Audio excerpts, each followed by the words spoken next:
पुन्हा एकदा प्रभूच्या नावाला धन्यवाद देते प्रियांनो. आजच्या दिवसाबद्दल प्रभूची उपकार स्तुती करूया, कारण प्रभू चांगला आहे, त्याची दया सनातन आहे. आजचा जो विषय आहे प्रियांनो, अशक्य ते शक्य करणारा देव.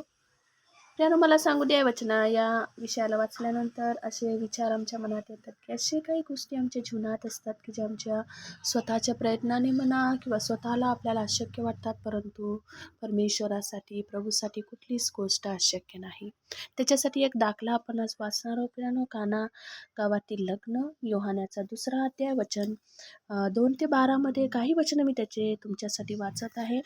नंतर 3ऱ्या दिवशी गालिलातील काना येथे लग्न होते आणि येशूची आई तेथे होती. येशूला व त्याच्या शिष्यांनाही लग्नाचे आमंत्रण होते. पण द्राक्षरस संपला. तेव्हा येशूची आई त्याला म्हणाली, त्याला म्हणजे येशूला, त्यांच्याजवळ द्राक्षरस नाही. येशू तिला म्हणाला, बाई, याच्याशी तुझा माझा काय संबंध? माझी वेळ अजून आली नाही. प्रियांनो, हा लग्नाचा प्रसंग आहे. लग्न म्हटल्यानंतर तुम्हाला माहिती आहे, खूप गडबड असते, सगळं काही व्यवस्थितपणा असावा लागतो.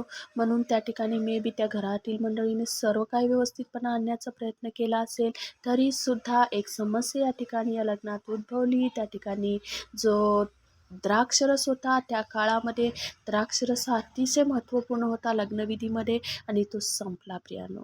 त्या ठिकाणी त्या लग्नातील जे प्रमुख व्यक्ती आहेत किंवा ज्यांच्या घरामध्ये लग्न आहे, त्या लोकांची धावपळ सुरू झाली असेल. त्यांना समजत नसेल की आता आपण काय करावं.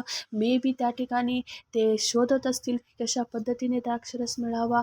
परंतु मला एक गोष्ट सांगू द्या, कदाचित ते जी व्यक्ती आहे, त्या घरातील व्यक्ती ती येशूच्या आईकडे आले असेल. येशूच्या आईकडे त्यांनी समस्या सांगितली असेल आणि येशूची आई कोणाकडे आली प्रियांनो? येशूकडे आली. प्रियांनो, मला सांगू द्या, ज्यावेळेस आमच्या जीवनामध्ये गडबड होते, ज्यावेळेस आमच्या जीवनामध्ये समस्या येतात, आम्हाला योग्य व्यक्तीकडे जाण्याची गरज आहे. आमच्या समस्या घेऊन, आमचे विचार घेऊन आम्ही ज्यावेळेस योग्य व्यक्तीकडे जातो, तेव्हा आम्हाला योग्य मार्गदर्शन मिळतं प्रियांनो.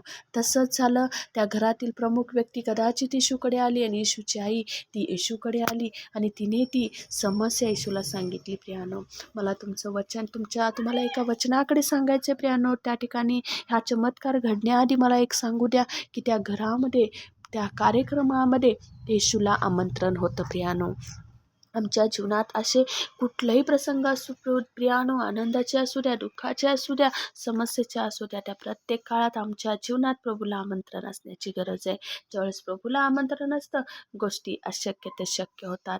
आणि त्या ठिकाणी 4थ्या वचनामध्ये ज्यावेळेस येशूची आई त्याच्याकडे आली, येशूची आई त्याला म्हणाली की द्राक्षरस संपलेला आहे. येशू त्या ठिकाणी काय उत्तर देते प्रियांनो? त्या ठिकाणी येशू म्हणत आहे की माझी वेळ अजून आलेली नाही.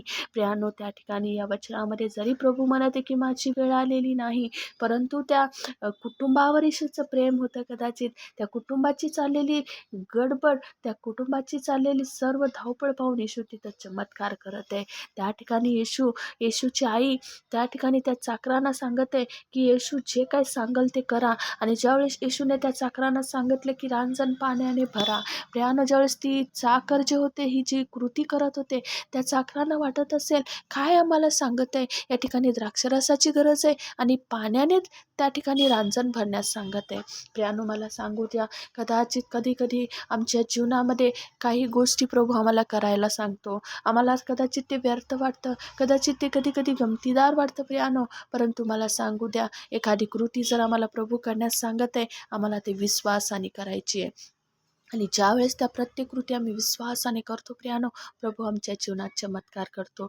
ज्यावेळेस ती कृती पूर्ण झाली प्रियांनो, त्यावेळेस येशूने त्या ठिकाणी सांगितलं त्या चाकरांना की हे जे पाणी किंवा द्राक्षरस ते भोजन कारभाऱ्यांकडे ना. आणि ज्यावेळेस भोजन कारभाराने ते चाकलं प्रियांनो, ते अद्भुत असं होतं प्रियांनो. आणि त्यांना विश्वास बसेना की पूर्वीपेक्षा उत्तम द्राक्षरस त्या ठिकाणी होता प्रियांनो, मला सांगू द्या, आमच्या जीवनामध्ये अशा अनेक गोष्टी ज्याला बेचव झालेल्या आहे, कदाचित आमच्या जीवनामध्ये रस नाही, परंतु तुम्हाला सांगू द्या प्रियांनो, त्या सर्व बेचव गोष्टीला, ज्या बिघडलेल्या गोष्टीला प्रभू सोळीत करण्यासाठी समर्थ आहे प्रियांनो. फक्त आम्हाला एक गोष्ट करण्याची गरज आहे, आम्हाला आमच्या जीवनात प्रभूला आमंत्रित करायचं आहे आणि प्रभू जे काही आम्हाला करण्यास सांगतो, त्यावेळेस आम्ही त्या गोष्टी करतो. आमच्या जीवनामध्ये अद्भुत गोष्टी घडतात प्रियांनो. प्रभूला कुठलीच गोष्ट शक्य नाही. पाण्याचा द्राक्षरस बनणं हे निसर्ग नियमाने अतिशय अवघड किंवा चुकीचं किंवा आम्हाला वाटेल की नाही हे शक्यच नाही, परंतु प्रभू या ठिकाणी सर्व गोष्टी शक्य करण्यासाठी समर्थ आहे. आम्हाला फक्त प्रभूकडे पाहण्याची गरज आहे. प्रभूला आमच्या जीवनात आमंत्रित करून त्याच्या वचनानुसार आम्हाला चालायचे, त्या सांगेल तसं कृती आम्हाला करायचे. प्रियानो, आपण ही वचनं प्रभू आशीर्वादित करू. आपण प्रार्थना करूया. प्रभू येशू, आम्हाला तुझी कृपा दे, आम्हाला सहाय्य कर. आमच्या प्रत्येक जीवनाच्या प्रत्येक क्षणामध्ये प्रभू आम्हाला तुला आमंत्रित करून तू सांगेल तसं गोष्टी करण्यासाठी, तुझ्यावर विश्वास ठेवून गोष्टी करण्यासाठी तुझी कृपा आम्हाला तू दे. आम्ही सर्वस्वी तुझ्या हाती पडतो प्रभूजी. तुला धन्यवाद देतो पिता, तुझी स्तुती करतो. सर्व गौरव प्रभू तुला देत येशूच्या नावाची प्रार्थना विनंती करतो म्हणून द्वाई. आमेन. धन्यवाद.